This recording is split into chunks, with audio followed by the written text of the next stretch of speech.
अस्सलाम वालेकुम। मैं अपने सारे मुसलमान बहनों और भाइयों को ईद के शुभ अवसर में ईद मुबारक कहना चाहता हूँ।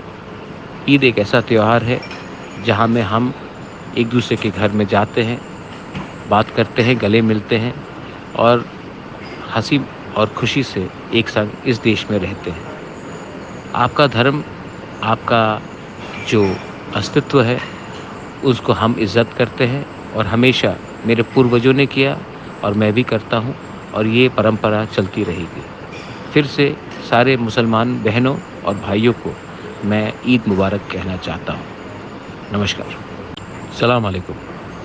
मैं अपने सारे मुसलमान बहनों और भाइयों को ईद के शुभ अवसर में ईद मुबारक कहना चाहता हूँ। ईद एक ऐसा त्योहार है जहाँ में हम एक दूसरे के घर में जाते हैं, बात करते हैं, गले मिलते हैं और हँसी और खुशी से एक संग इस देश में रहते हैं।